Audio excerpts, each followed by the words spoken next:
Yeah, here we are. Beautiful day. Just take a look at this picture real quick. That's what I want. Because it's rainy and cold. It's wintry. So I tell you what kind of season I'm in. How you guys doing? Thank you for joining me this morning. It's a little earlier than I usually do it because at about 4:30, my neighbor's car did this sound. Mm. So I was like, all right, I got on my shoes, put on my raincoat, went out there to check. I just wanted to make sure it wasn't my car, because if it was my car, I gotta figure out how to turn that off, because it was not any sound I've ever heard from any of my cars, but you never know. The dying vestiges of an old car makes weird, strange sounds. I don't know if that actually happens to you guys, but I could see how because car's old mechanically or whatever, something happens to the horn and weird things happen. But it was a neighbor's truck, and it was just going off. So I walked up there, I was like, whatever. Told my wife that's what it was. But when I finally got in, someone turned it off, and that was totally fine. I'm glad that happened. So, but yeah, uh, I couldn't go back to sleep, so I decided to go ahead and make my video right now. So thank you for joining me. Ooh, that's funny. So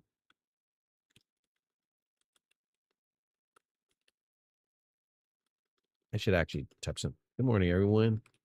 Thanks for joining me so early. There you go. I'll do a chat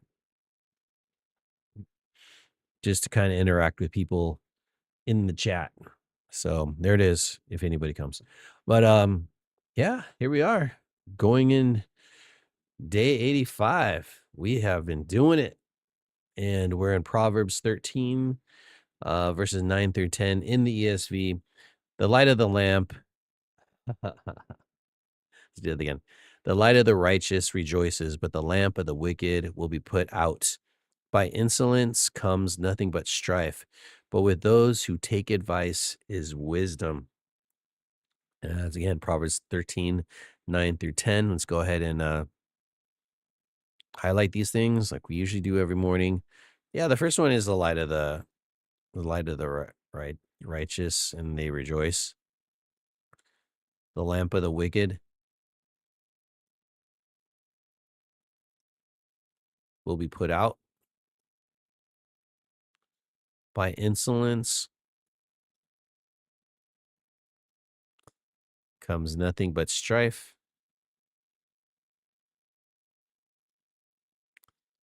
Those who take advice is wisdom. It's doing that same. I talked about this before, where I don't know who does it, but someone's doing this. Maybe it's just coincidence. We have the righteous, wicked, wicked, righteous in that order in the lines. And so I think we called it out. It was a by shoot. Where's that phrase? I talked about this before. It's called a diatribe. Bicola parallelism, those kind of things. Bicola parallelism. Anyways, I did have a lot to say, like 700 words of things to say about it initially that I have right here written all out and stuff, or dictated out. But just looking at it, and when I think of light, I always think of Matthew 5. And I'll go ahead and say it. Matthew 5, I guess that's around verses 16 or 17. I don't ever know exactly what verse, because I'm actually trying to memorize all of Matthew 5. I actually have it in my head somewhere, and there was a time where I could go ahead and do that, but I'm going to do it again because I want to do 5, 6, and 7 for the Sermon on the Mount. But the verses go like this: you are the light of the world. A city set on a hill cannot be hidden. Nor do people light a lamp and put it under a basket, but on a stand, and it gives light to all in the house. In the same way, let your light shine before others, so that they may see your good works and give glory to your Father who is in heaven. This is a direct correlation, the lamp and the light thing here. this little description is a direct correlation to those verses. Because if you are following Christ, you are being a light. Because following Christ also means doing what Christ wants you to do. And doing what Christ wants you to do is going out and sharing the gospel to all nations, baptizing in the name of the Father. Okay, so that verse. Okay, yes, God for God's all over the world, and He loves everybody and all that kind of stuff. But He's doing it and showing what you're supposed to do, and He actually told you that you're supposed to be doing it, making disciples of all nations, and so if you're not actively going out sharing the gospel or investing your life in other people, you're not doing it. That's what it means to be a light. And so investing in other people is being a light. Or what we've been learning this whole time through all the books of Proverbs is living a life that is worthy, living a righteous life, meaning you have integrity, you grind, you work really hard, people trust you, and love, joy, peace, patience. You have those characteristics and stuff like that. What you say is what you do. You don't lie, you accept responsibility. So if you look at the baselines and everything like that, that's the light that is a positive influence on the world. And when you talk and you say stuff, it is life-giving. Your words and actions are life-giving to other people. And so of course the people will rejoice because it's the light of the righteous, right? The light of the righteous is those who follow Christ, and people rejoice. Now, it's interesting that they changed it from light to lamp. Now, maybe it's a metaphor of where the wicked is. The wicked are in the dark, and they do shine their own light. Unfortunately, their light is not permanent. It will be put out. And so, if you are living a life that is not encouraging, self-giving, deceptive, lying, trying ways to destroy other people, you're actually destroying yourself. The light that you're giving out will eventually get snuffed out. And people, so we have to, you have to know that the wicked do, which is reality that happens, is that the wicked do shine their light and people follow that, and it's unfortunate. Like-minded wicked people kind of join together, or misled people join together, and so it's unfortunate that that happens, and it's just a reality of the human condition. And so with the lack of actual light, they will attach themselves to any light that is possible out there, even if the light is actually wicked. I guess you could say that's I I don't want to make this as an actual correlation. When people stay in toxic relationships, maybe they haven't seen anything else. Maybe whatever the case, um, the wicked are attractive because people who are in the dark are attracted to light. Flies get attracted to the light. Bzz. That's the first thing I thought of was those electricity lights where animals go or insects go to it because they're attracted to light. When they touch it, psst, they get zapped and they die. Um, Maybe that's what a lamp of the wicked is like. You get attracted to it, and it kind of like it shocks you, and you get hurt.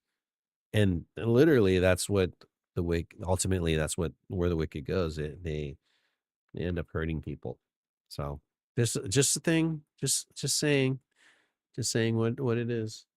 Anyways, let's go ahead and go to verse 10. The insolence come nothing but strife, but those who take advice is wisdom. I had to look up insolence after I did my initial thought. And insolent means arrogance, pride, stubbornness, refusal to listen, and self-assertion.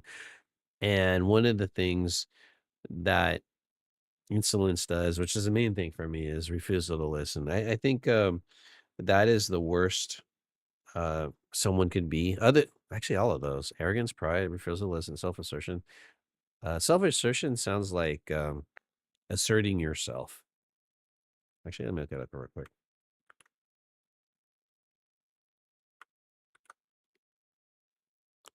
Forceful expression of promoting oneself, and one's desires. Okay, promoting yourself. I want to do this. I want to do this. Okay, anyways. So that comes from insolence. And the thing that, especially the pride, the thing that happens with insolence, it causes arguments. And I actually said this in my initial, the argument thing. Also, broken relationships, unnecessary conflicts, resistance to correction. Those are things I did touch on, but I had to look it up just to make sure about that. And so, yeah, insolence does that, and I could see that a lot in children. And my children is a really good example because they don't like to be corrected. Of course, I don't like to be corrected. Well, it doesn't feel good when you're corrected because the intention is that you are incorrect, that you have done something wrong. And so that very idea goes against the desires of the selfish heart. Selfishly, we think we know what we're doing, and in our own bubble, we go ahead and we just do our thing. And so I don't know.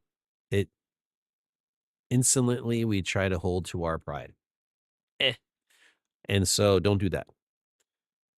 So if you want to be someone who is righteous, they take advice, and that is wisdom.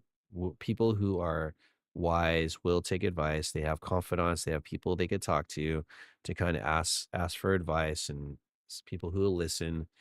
And that's what it means to be a person who is mature, is to go ahead and let's take the advice of somebody. So, but the people who are insolent, yeah, they don't take advice. And what happens is just destructive and causes conflict and everything. And that's not what we want. We want to be lights of the world. Um, and when we mess up, we take advice, receive reproof, get instruction, figure out how we could do better because we're constantly moving forward. We don't want to move backwards, but if we do, we can still pick ourselves up and keep on going. And we're climbing this mountain to this perfect image that God has for us while we're on earth. And we do the best that we can.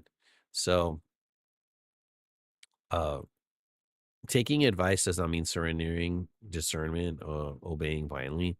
Yeah, when you take advice, you're basically listening, considering, and kind of adjusting your worldview to kind of match to see what is appropriate and stuff like that. So, yeah, taking advice is not a bad thing. Take advice.